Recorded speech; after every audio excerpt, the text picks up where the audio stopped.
चलिए भाई हम लोग मूव करते हैं नेक्स्ट कॉन्सेप्ट पे, है ना। और अभी हम लोग डिस्कस कर रहे थे, इससे पहले हमारा जो डिस्कशन था वो था force on a current carrying wire in magnetic field. ठीक, उसमें मैंने आपको बहुत इंपॉर्टेंट बात बताई थी कि net force on a current carrying loop is always zero. ऐसा मैंने बोला था कि अगर आपके पास कोई लूप है ना, और उस लूप में करंट फ्लो कर रही है और उसको आप मैग्नेटिक फील्ड में रखते हो तो net force is always zero. अगर आपको बात नहीं पता थी तो इस लाइन को नोट कर लिए कि on a current carrying loop net force in magnetic field is zero. लेकिन फोर्स ज़ीरो होगा, ठीक है, लेकिन उसमें टॉर्क आ सकता है। ठीक है, मतलब अगर आप किसी उसको मैग्नेटिक फील्ड में रखोगे किसी करंट कैरिंग लूप को तो उसमें घूमने की टेंडेंसी आ सकती है। ठीक है, मतलब उसमें टॉर्क आ सकता है। तो आज हम लोग जो डेरिवेशन करने वाले हैं उसमें हम देखेंगे कि how to find torque on a current carrying loop. ये करंट कैरिंग लूप है और इस पर हमें टॉर्क पता करना है। बोर्ड में भी डेरिवेशन आती है, ठीक है, अब बोर्ड में आती है यार, अब जेई में नहीं तो ये बहुत ही एक्सट्रीमली इंपॉर्टेंट कह सकते हैं टॉपिक। बोर्ड में भी और जेई में भी है, जेई में बहुत सारे क्वेश्चन बनते हैं इस पर, ठीक है, और ये काफ़ी बच्चों को दिक्कत भी करती है डेरिवेशन, तो प्लीज़ उसको बहुत ध्यान से समझिए आप। ये आपको करंट कैरिंग लूप दिख रहा होगा ABCD, है ना, और ये आपको मैग्नेटिक फील्ड दिख रही होगी और इस पर करंट कितनी फ्लो कर रही है, इसमें I करंट फ्लो कर रही है। इसकी विड्थ कितनी है, इसकी विड्थ B हो गई, ठीक है, और इसकी लेंथ कितनी है, इसकी लेंथ L है, ठीक, और ये आपका रेक्टेंगुलर करंट कैरिंग लूप हो गया। Current I, length L, width B, this magnetic field. ठीक, इसको कैसे आपको बताया जाए, ऐसे सोचिए, क्या है यहाँ पे आपके पास ये करंट कैरिंग लूप हो गया। देखिए ये ऐसा रखा है, देखो आपको थोड़ा 3D 2D फिगर बन रही है ना, कुछ समझ में नहीं आएगा आपको। This is current carrying loop, ऐसे रख दिया मैंने करंट कैरिंग लूप को, ठीक है, करंट ऐसे जा रही है, this is point A, this is B, A B ऐसे करंट गई, फिर B से C चली गई, C से करंट यहाँ से होती हुई इधर D में आ गई और D से फिर A में आ गई, और ये ऐसे रखा हुआ है ऐसे, और मैग्नेटिक फील्ड बिल्कुल हॉरिजॉन्टल है। This is magnetic field. ये जो पेन है मेरा ये क्या शो कर रहा है, this is direction of magnetic field, this direction, और लूप ऐसे रखा हुआ है। आप ऐसे इमेजिन करिए लूप को। आपके सामने कौन है, आपके सामने A है, पीछे कौन है, D है, आपके सामने यहाँ पे कौन है, B है, और पीछे कौन है, C है।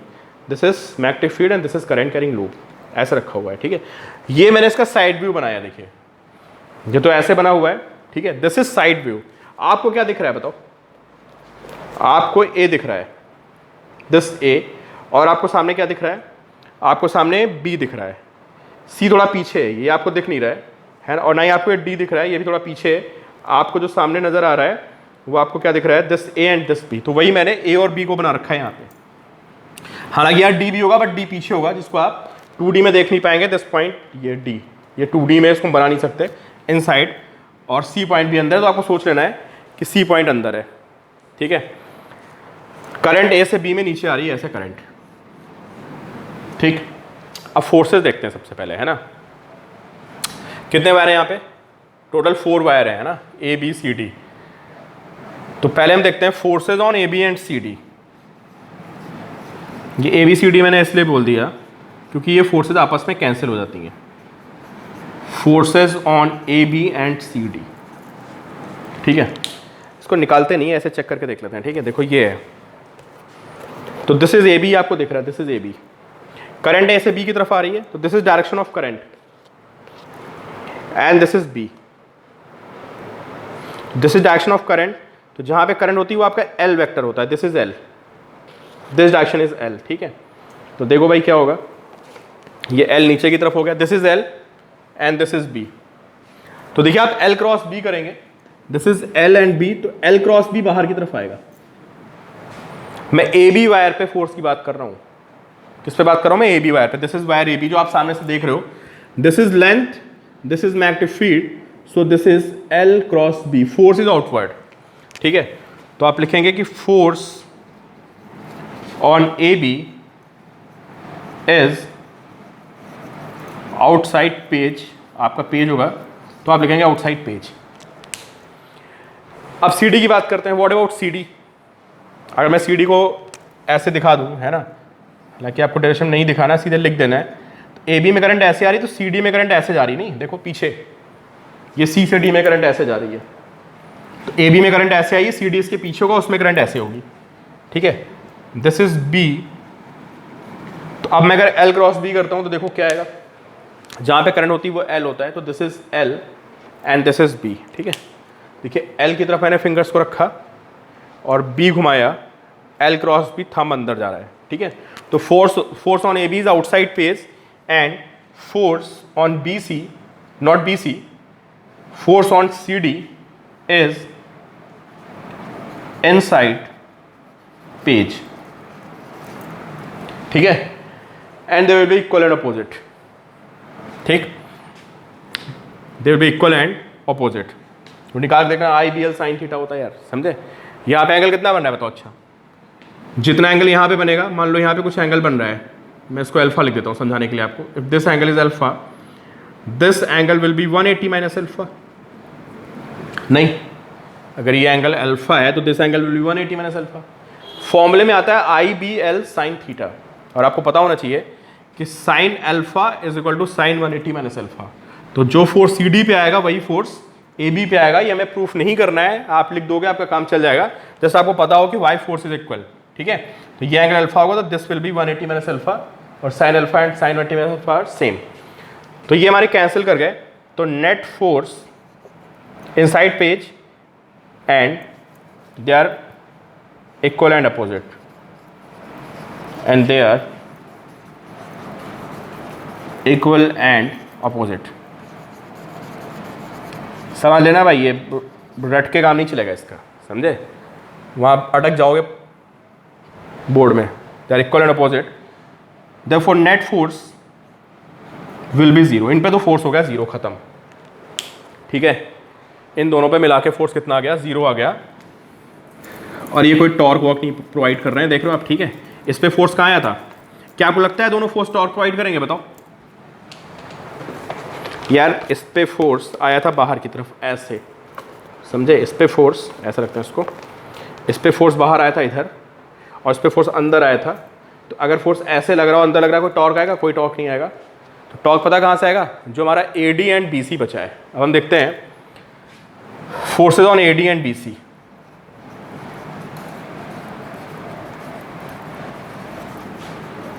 चलो ए डी को पकड़ते हैं पहले। ठीक है, बताइए भाई ए डी पे कितना फोर्स आएगा। मैग्नेटिक फील्ड कहाँ है, magnetic field left to right है, दिस इज मैग्नेटिक फील्ड। आपको ए डी दिख रहा है ना, आपके सामने ए होगा, देखिए दिस इज ए, आपके सामने ए है। करंट अंदर से बाहर आ रही है, करंट अंदर से बाहर आ रही है डी से ए। तो देखिए मैंने यहाँ पे डॉट बना दिया है, फिर करंट यहाँ से घूम के अंदर जाएगी ऐसे, तो मैंने यहाँ पे क्रॉस बना दिया। समझ गया आप, इस नीचे वाले वायर में बी सी में करंट अंदर जा रही है, ए डी में करंट बाहर आ रही है, इसलिए मैंने डॉट और क्रॉस बना दिया है। और मैग्नेटिक फील्ड आपको पता है हॉरिजॉन्टल की तरफ है, this is magnetic field.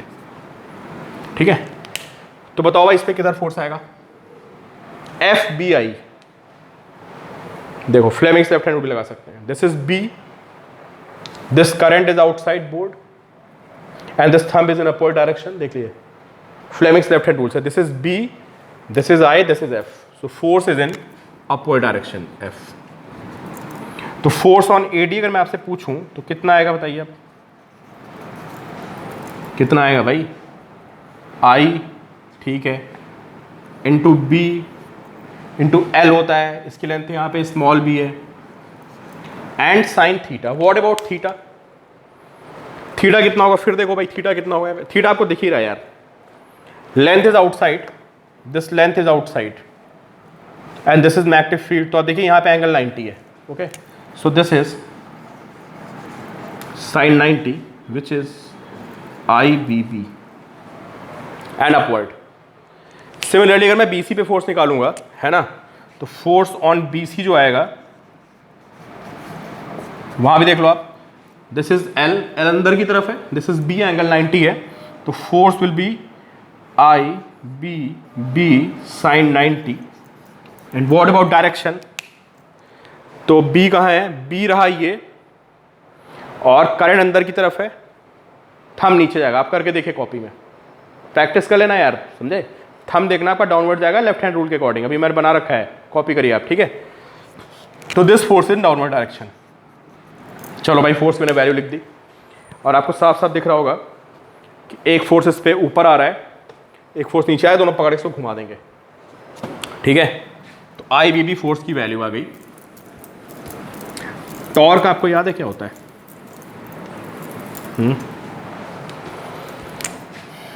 This force I B B, torque देखिए ये दोनों कपल बनाएंगे, दोनों फोर्सेस एक कपल फॉर्म करेंगे, है ना। और कपल में जो टॉर्क होता था, ये अलग निकाल दो यार, आपको इतने मैकेनिक्स पढ़ा चुका हूँ मैं, इतना आप निकाल सकते हो। ये सेंटर से घूमेगा पूरा सिस्टम, इसके आउट घूमेगा, दोनों फोर्सेस बराबर आ रही हैं।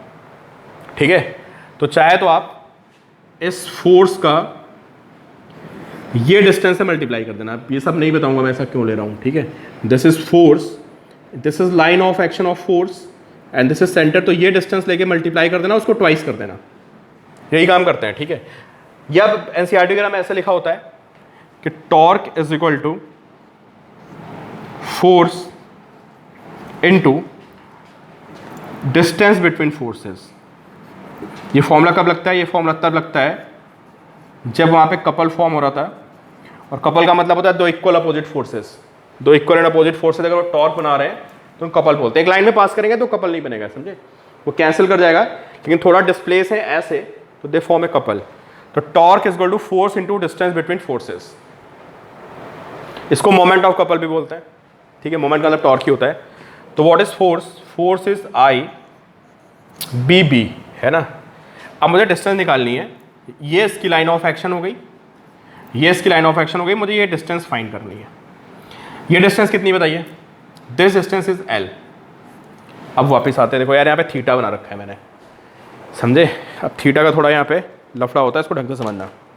ठीक है, जो यहाँ पे थीटा होता है, ध्यान से नोट करना इस बात को। थीटा जो होता है, this is angle between, this is angle between area vector and magnetic field. बहुत ढंग से नोट करना, यहीं सब घूम जाते हो आप एरिया वेक्टर मैग्नेटिक फील्ड में एंगल निकालने में, समझे। This is angle between area vector and magnetic field. तो देखो मैंने थीटा बहुत स्ट्रेटेजिक तरीके से ले रखा है। This is magnetic field and this is area vector. This, तो एरिया वेक्टर क्या है पता है? इस लूप के जो परपेंडिकुलर होता है ये एरिया वेक्टर होता है, इसको मैंने ए कैप लिख दिया। This is direction of area vector. अब देखो कन्वेंशन क्या होती है, सुनो आप। किसी लूप में अगर हमारा टॉर्क का क्वेश्चन है तो बहुत नोट कर लेना इस बात को ढंग से, ठीक है, कि अगर आपको टॉर्क निकालना है ना, तो टॉर्क निकालने में एरिया को हमें वेक्टर लेना है। ठीक है, अब किसी करंट कैरिंग लूप में आपको पता है, किसी भी लूप की बात करते हैं, करंट कैरिंग लूप को छोड़ो, है ना, एरिया की दो डायरेक्शन हो सकती हैं। कैसे? एरिया के अगर ये ऐसे रखा हुआ है ना, इसके परपेंडिकुलर होगा एरिया वेक्टर, तो ये भी एरिया वेक्टर हो सकता है दिस आउटसाइड, और ये भी एरिया वेक्टर हो सकता है इनसाइड। ये भी तो दोनों परपेंडिकुलर है ना। हमारी कन्वेंशन क्या होती है कि इसको बहुत इंपॉर्टेंट पॉइंट बोल रहा हूँ, आगे आगे 4-5 नहीं चलेगा।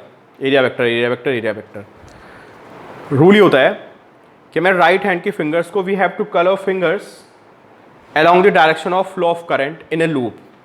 We have to curl our fingers along the direction of current in a loop, keeping thumb perpendicular to palm.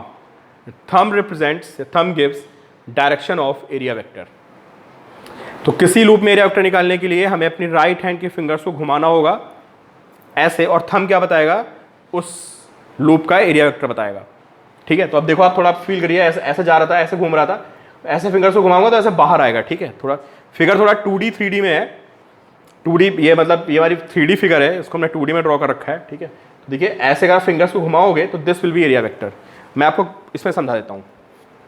देखिए ये लूप ऐसे था, ठीक है, ये लूप ऐसे रखा था ना, करंट ऐसे आ रही, देखो अब आपको करंट याद होनी चाहिए, ऐसे आई थी, फिर यहाँ से निकल के बाहर आई थी आपकी तरफ, दिस इज पॉइंट ए, फिर ए से उतर के बी पे गई थी, करंट ऐसे आ रही है, और मैं यहाँ पे खड़ा होकर करंट देख रहा हूँ, मुझे करंट ऐसे दिख रही है, ऐसे ऐसे ऐसे ऐसे ऐसे, और मैं ऐसे फिंगर्स को घुमाऊंगा ऐसे, तो देखिए एरिया वेक्टर बाहर की तरफ आ रहा है, ऐसे ऐसे करंट जा रही थी ना, तो दिस इज एरिया वेक्टर। तो ये आपको ध्यान रखना है, जेईई और नीट के क्वेश्चंस में अक्सर एरिया वेक्टर पे आप लोग गड़बड़ी कर देते हो, उल्टा लिखा तो आंसर गलत आएगा, रोटेशन उल्टा हो जाएगा पूरा। ठीक है, तो मैंने आपको बोल दिया है, नोट नहीं करवाया, उसको लिख लेना आप कि how to find area vector. बहुत आसान सा रूल होता है, अरे जिधर मैग्नेटिक फील्ड होती है उधर एरिया वेक्टर होता है, बात खत्म।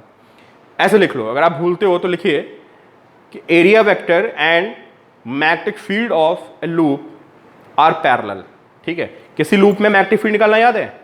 अगर आप किसी लूप में मैग्नेटिक फील्ड निकालते थे, फिंगर्स को घुमा देते थे ऐसे, थंब क्या बताता था आपको? Direction of magnetic field. वही एरिया वेक्टर होता है, बात खत्म। ऐसे याद कर लेते हैं, ठीक है। तो this is area vector and this angle is theta. तो यहां पे area vector and magnetic field के बीच का एंगल होता है, इसको नोट कर लो इस बात को बस, ठीक है। तो भाई ये एंगल अगर थीटा है हमारा, तो यार ये एंगल कितना होगा? क्यों, ये कितना होगा? 90 माइनस थीटा होगा, तुमको दिख ही रहा होगा, दिस इज 90 माइनस थीटा। तो ये कितना होगा? ये भी 90 माइनस थीटा होगा। अगर ये 90 माइनस थीटा होगा तो मुझे दिख गया कि ये एंगल थीटा होगा, समझे? ये एंगल थीटा हो गया। दिस इज एल, तो आप निकाल के देखोगे, this distance is L sine theta, ये डिस्टेंस एल साइन थीटा जाएगी, समझ गए? ध्यान रखना यार, डेरिवेशन में थोड़ा पंगा है, ये बोर्ड में आती है, बच्चे गड़बड़ घोटाला कर देते हैं, बहुत ढंग से समझनी पड़ेगी, रटने वटने से काम नहीं चलेगा, समझे? जब तक प्रॉपर आपको समझा नहीं हुआ है, आप वहाँ कुछ ना कुछ उल्टा सीधा करके चले आओगे, ठीक है। तो this is L sine theta. तो बस हमारी डेरिवेशन खत्म होने वाली है, हमें टॉर्क निकालना है ना। टॉर्क कितना होता है? Force into distance between forces. तो what is force? Force is I B into B and this is L sine theta, I into B B B L into B into sine theta. This is area vector, so torque is equal to I A B sine theta. ये हमारा torque का formula आ गया, ठीक है। अगर इस torque को लिखते हैं वेक्टर फॉर्म में, है ना, तो वेक्टर फॉर्म में कैसे लिखेंगे इसको? आई ए, एरिया वेक्टर निकाला मैंने आपको बता दिया है, ठीक है, इनटू क्रॉस पी। भाई जे नीट के बच्चे हैं आप लोग, तो अगर आपको वेक्टर फॉर्म नहीं पता है तो जे के बहुत सारे क्वेश्चन हिलेंगे नहीं आपसे। टॉर्क से हमें पता चलता है रोटेशन किधर हो रहा है, पता है? टॉर्क से हमें एक्सिस रोटेशन के बारे में पता चलता है, तो ये बहुत इंपॉर्टेंट है vector form. Torque is I A cross P, ठीक है। और इस आई ए को क्या बोलते हैं हम? पहले भी आपको बता चुका हूं मैं, आपने मेरा रिंग वाला वीडियो पता नहीं देखा कि नहीं देखा, ठीक है। वहां पे मैंने बताया था कि आई ए को, अगर आप आई ए नहीं बता पा रहे हो तो आप जाके मेरा रिंग वाला वीडियो दोबारा देखो एक बार। I A is called magnetic moment of the loop. लिखिए m is equal to I A which is magnetic moment of the loop and which is equivalent to dipole moment. तो जो magnetic moment होता है इसका वही role होता है जो डायपोल का रोल होता था इलेक्ट्रोस्टैटिक्स में। और आपको याद होगा कि डायपोल में फॉर्मूला आता था P क्रॉस E, है ना। जो हमारा टॉर्क का फॉर्मूला होता था डायपोल में वो P क्रॉस E होता था। यहां पे जो हमारा डायपोल का फॉर्मूला आया टॉर्क का, वो आया M क्रॉस P। क्लियर, ठीक है। This is M cross P, torque is equal to. अब ये बताओ यार, ये मैंने यहाँ पे इसको कंपेयर कर दिया किसके साथ? डायपोल के साथ, है ना। तो ऐसा क्यों कर रहे हैं? डायपोल के साथ क्यों कंपेयर कर रहे हैं? इसलिए कंपेयर कर रहे हैं, अब जिस दिन लोग मैग्नेटिज्म की तरफ बढ़ेंगे, है ना, और डायपोल की बहुत सी कहानी है यहाँ पे, उसको समझेंगे, ठीक है। तो वहाँ भी मैंने बताया था इस बात को, फिर बोल रहा हूँ आपको, a current carrying loop acts as a dipole। जितना जल्दी आप समझ जाओगे इस बात को, जितना जल्दी समझेंगे आप, उतना आपके लिए बेटर रहेगा, क्योंकि बहुत सारी प्रॉब्लम्स पे बेस्ड हैं कि current carrying loop acts as a dipole. कैसे? अगर ये हमारा लूप होगा, चलिए सर्कुलर लूप बना देते हैं, ठीक है, चलो रेक्टेंगल ही बनाते हैं, छोड़ो रेक्टेंगल पर ड्राइव पर रहता है ना। ऐसे हमारा लूप है ये, इसकी मैग्नेटिक फील्ड होगी नहीं होगी बताओ? ऐसे इस तरफ मैग्नेटिक फील्ड होगी, ठीक। और आप मैग्नेटिक फील्ड लाइंस बनाओगे तो ऐसे इसकी फील्ड लाइंस बन के आएंगी ऐसे। और मैग्नेटिक फील्ड लाइंस का बिहेवियर भी आपको नहीं बताया, आगे पता चलेगा कि वो हमेशा लूप फॉर्म करती है ना। तो यहाँ से घूम के ऐसे आके यहाँ पे एंटर करेगी और यहाँ से घूम के आके ऐसे एंटर करेगी। ये एक लूप है रेक्टेंगुलर, ठीक है। ये हमारी फील्ड लाइंस हो गई। तो आप देख सकते हो कि यहाँ पे एक तरफ से क्या हो रहा है, फील्ड लाइंस बाहर निकल रही हैं और दूसरी तरफ से फील्ड लाइंस एंटर कर रही हैं, ठीक है। यहाँ से फील्ड लाइंस बाहर निकल रही हैं और यहाँ पे फील्ड लाइंस एंटर कर रही हैं, ठीक। अब एक बार मैग्नेट देखिए, बार मैग्नेट में क्या होता है, जैसे आपके पास एक बार मैग्नेट है, बार मैग्नेट को तो आपको पता होगा, इसको हम मैग्नेटिक डायपोल बोलते हैं, है ना। क्यों मैग्नेटिक डायपोल बोलते हैं, क्योंकि यहाँ पे एक नॉर्थ पोल होता है, एक साउथ पोल होता है, ठीक है। नॉर्थ पोल से फील्ड लाइंस निकलती हैं ऐसे, ये सारा 10th में पढ़ा हुआ है, ऐसे निकलती हैं, ऐसे घूम के आती हैं, ये हम लोग भी डिस्कस करेंगे अभी मैग्नेटिक्स में, काफ़ी डिटेल में सब चीज़ें हैं, ऐसे फील्ड लाइंस निकलती हैं, ठीक है। तो साउथ में एंटर कर रही, नॉर्थ से निकल रही हैं, ठीक है। तो एक पोल हो गया, डायपोल हो गया, एक नॉर्थ पोल एक साउथ पोल। सिमिलरली यहाँ पे दो पोल्स अलग अलग नहीं है ना, जो ये साइड है इसकी, यहाँ से फील्ड लाइंस निकल रही हैं तो it acts as a north pole, और जाके यहाँ पे फील्ड लाइंस एंटर कर रही हैं तो this acts as a south pole, समझे आप। तो ये नॉर्थ पोल हो गया और ये हमारा साउथ पोल हो गया, ठीक है। तो जो बार मैग्नेट की कहानी होती है वो सारी कहानी हम लूप पे भी लगा सकते हैं, ठीक। और आपको पता होगा कि भाई डायपोल मोमेंट का आप तो भूल चुके हो इलेक्ट्रोस्टैटिक्स में क्या यूज होता है। इलेक्ट्रोस्टैटिक्स में किसी डायपोल की एनर्जी, उसका टॉर्क, उसका टाइम पीरियड, है ना, वो सब बातें डायपोल मोमेंट पे डिपेंड करती थी। Q/12 है ना, तो Q/12 को बार बार ना लिख के हम उसको अलग निकाल लेते थे, बोलते थे ये डायपोल मोमेंट होता है और ये उसकी अपनी इंटरनल प्रॉपर्टी है कि कितनी डिस्टेंस है, कितना L है। सिमिलरली यहाँ पे अभी हम पढ़ेंगे, इसकी एनर्जी होती है, एक लूप की एनर्जी होती है, इसका इक्विलिब्रियम होता है, इसका SHM होता है, समझे, इस पर टॉर्क आता है, इसको मैं बैलेंस करना पड़ता है, और वो सब बातें कौन डिसाइड करेगा, वो सब बातें डिपेंड करेंगी इसके मैग्नेटिक मोमेंट पे। तो हर फॉर्मूले में आइए आएगा, समझे आप। अभी हम जितने इसके फॉर्मूले पढ़ने वाले हैं सब में बार बार आइए आएगा, तो हम एक बार आइए को अलग निकाल के छोड़ेंगे, क्योंकि यार आइए होता है मैग्नेटिक मोमेंट, इसको अलग निकाल लेते हैं, ठीक है।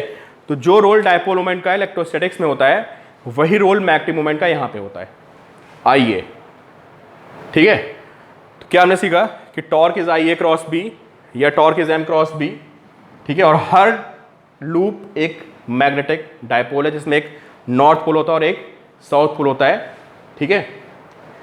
और अगला लेक्चर बहुत इंपॉर्टेंट है, हम लोग बातें करेंगे मैग्नेटिक मोमेंट की, कि how to find magnetic moment, और जेई का बहुत फेवरेट टॉपिक है मैग्नेटिक मोमेंट निकालना। तो आप एक्सपेक्ट कर सकते हो कि अगला जो हमारा 45 मिनट्स का लेक्चर होगा, 1 घंटे का, वो हम लोग मैग्नेटिक मोमेंट पे डिस्कशन होगा, ठीक है। तो बस मत करिएगा और इसको डेरिवेशन को देख लेना बहुत ढंग से, वेरी वेरी इंपॉर्टेंट डेरिवेशन है ये।